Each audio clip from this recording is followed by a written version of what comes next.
साथियों जोहार। आदिवासी हुंकार में आपका स्वागत है।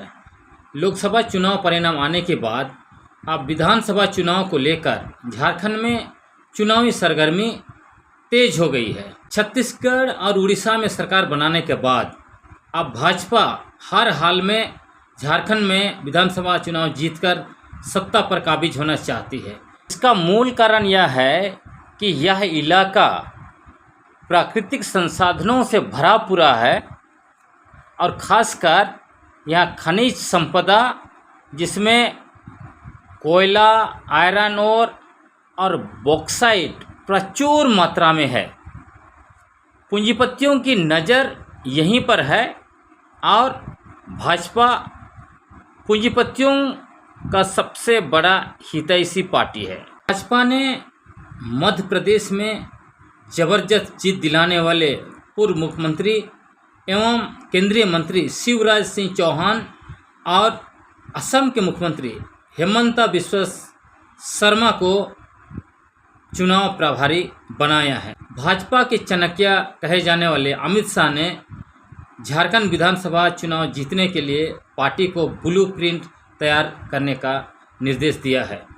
भाजपा के घटक दल आजसू भी अपना कैंपेन शुरू कर दिया है। इसके अलावा गिरिडीह लोकसभा सीट पर इंडिया गठबंधन को जबरदस्त झटका देने वाली JBKSS ने भी 50 सीटों पर चुनाव लड़ने की घोषणा की है।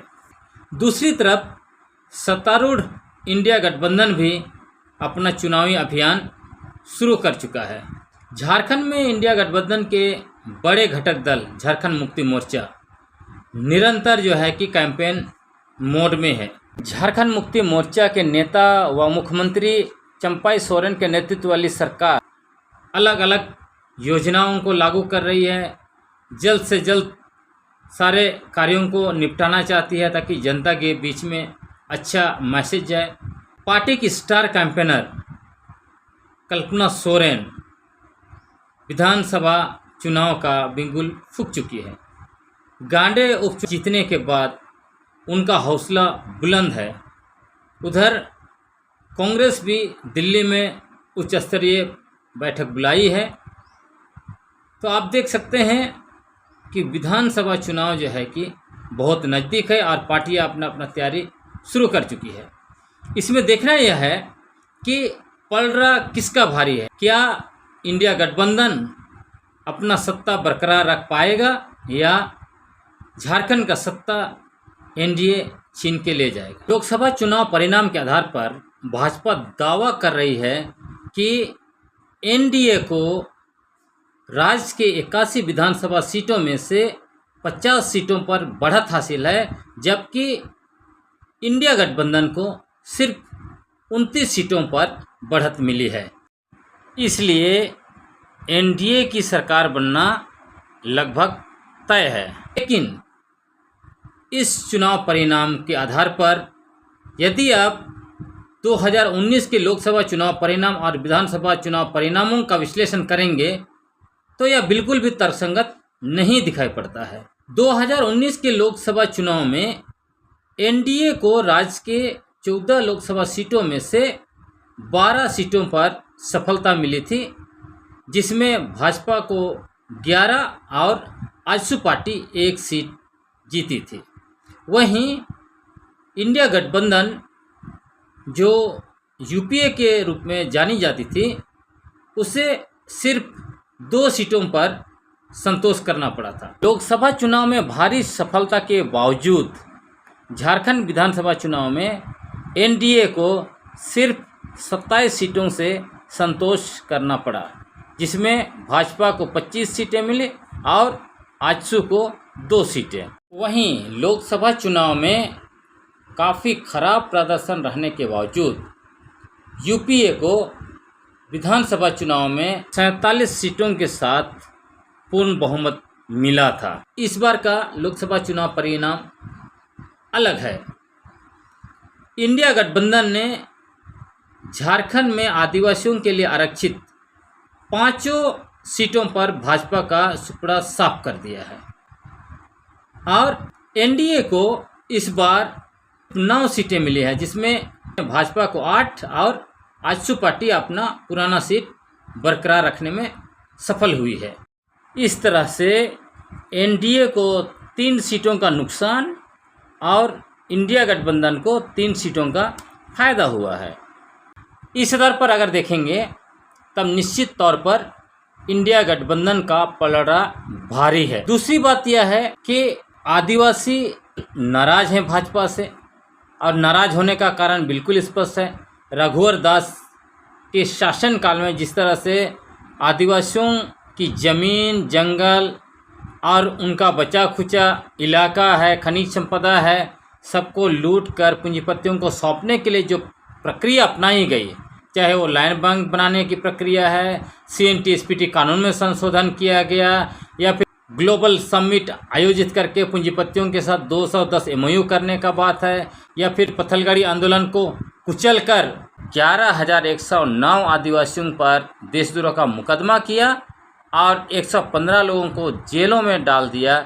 इससे आदिवासियों के बीच आक्रोश पैदा हुआ। इसके अलावा जिस तरह से आदिवासियों के मूल पहचान, आदिवासी को समाप्त करते हुए उनके ऊपर वनवासी शब्द थोपने का काम जो RSS और भाजपा ने किया है, और आदिवासियों की सरना पहचान को निस्तनबूद करते हुए उन्हें सनातन हिंदू बनाने की प्रक्रिया जो कर रहे हैं, ये लोग बार बार आते हैं, कहते हैं आदिवासियों से कोई बड़ा हिंदू नहीं है। तो इन सब चीज़ों से आदिवासी लोग नाराज हैं। भाजपा को लेकर आदिवासियों के मन में एक बड़ा नैरेटिव सेट हो गया है कि भाजपा आदिवासियों के मूल आदिवासी पहचान और उनकी धार्मिक पहचान सरना को निस्तनाबूद करते हुए आदिवासी अस्तित्व को ही ख़त्म करना चाहती है। इसके अलावा सरना ईसाई के नाम पर आदिवासियों को आपस में लड़ाकर आदिवासी एकता को कमज़ोर करते हुए उनकी बची खुची जल, जंगल, ज़मीन और खनिज संपदा को पूंजीपतियों को सौंपना चाहती है। इस नैरेटिव को तोड़ना भाजपा के लिए आसान नहीं होगा। इसके अलावा इंडिया गठबंधन के पास भावी मुख्यमंत्री के रूप में एक बड़ा चेहरा है, शाइनिंग लीडर कल्पना सोरेन। आजकल उनको आयरन लेडी भी कह रहे हैं, कोई कोई उनको जो है झांसी की रानी भी कहना शुरू कर दिए हैं। तो वो एक इतना बड़ा करिश्माटिक लीडर के रूप में उभर कर सामने आई है, उनके सामने भाजपा के पास कोई भी नहीं है।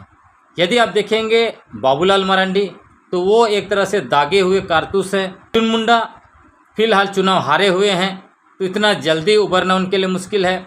और बाबूलाल मरांडी जिस तरह से उन्होंने 2009 में कहा था कि मैं कुतुब मीनार से कूद जाऊंगा, मैं सन्यासी बन जाऊंगा, लेकिन भाजपा में नहीं जाऊंगा, फलस्वरूप वे झारखंड में सबसे अविश्वसनीय लीडर बन गए हैं। तो यह क्राइसिस बीजेपी के पास है कि वो किसके नेतृत्व में लड़ेंगे। यदि वो कहेंगे कि हम मुख्यमंत्री बाद में तय करते हैं, तो लोग सवाल उठाएंगे। चूँकि लोकसभा चुनाव में आपको मालूम है जिस तरह से भाजपा इंडिया गठबंधन को निशाना बना देती, कहती थी इनके पास तो कोई PM का चेहरा ही नहीं है, हमारे पास मोदी है। तो दोनों नहीं चल सकता। भाजपा अपने अनुसार हर चीज़ को डिफाइन नहीं कर सकती है, तो उनको इस पर संघर्ष करना पड़ेगा। 8.5 एकड़ ज़मीन का घोटाला के मामले में हेमंत सोरेन को जेल भेजना भी भाजपा के लिए सिरदर्द बन चुका है, क्योंकि ED साबित ही नहीं कर पा रही है कि वो ज़मीन जो है कि हेमंत सोरेन का है। सिर्फ आरोप लगाने से नहीं होगा। आप इसमें भी देखिए, हेमंत सोरेन को बेल नहीं मिल रहा है, जबकि कर्नाटका के पूर्व मुख्यमंत्री येदियुरप्पा के खिलाफ वारंट जारी था और पोस्को एक्ट में बेल मिलना मुश्किल होता है। लेकिन कोर्ट ने कहा क्या ये टॉम, डिक और हरी है, मतलब आयरो गैरो हैं, कि आप उनको अरेस्ट कर लीजिएगा, और उनका अरेस्ट वारंट ही खारिज कर दिया। इससे स्पष्ट हो जाता है कि भाजपा अपने लोगों को बचाने के लिए उनके पास जो भी शक्तियां हैं सबका उपयोग करती है। यदि हेमंत सोरेन भी इनके साथ मिल गए होते तो उनके ऊपर कोई कार्रवाई नहीं होती।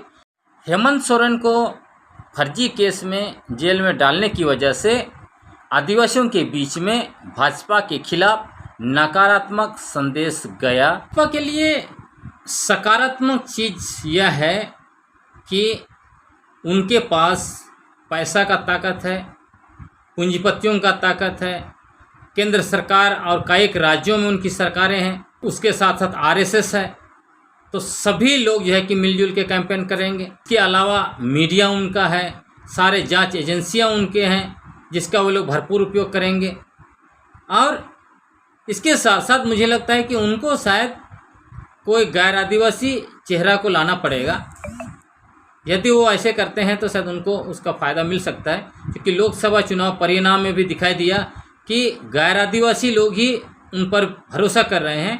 और चूँकि झारखंड में बड़े पैमाने पर गैर आदिवासी लोग बाहर से आए हैं और झारखंड मुक्ति मोर्चा झारखंडी पार्टी है, 32 के खतियान का बात करती है, स्थानीय नीति का बात करती है, डोमिसाइल का बात करती है और आदिवासियों के जल जंगल ज़मीन को बचाने की बात करती है, आदिवासी अस्मिता का बात करती है। आजकल कांग्रेस भी आदिवासी पहचान और सरना कोड का बात करने लगी है। इस हिसाब से लगता है कि कोई भी आदिवासी चेहरा लाएंगे उससे उनका दाल नहीं गलेगा। आने वाले समय में जैसे जैसा डेवलपमेंट होगा हम इस पर और ज़्यादा एनालिसिस आपके पास रखते रहेंगे। आज के लिए इतना ही। बहुत बहुत धन्यवाद। जोहार।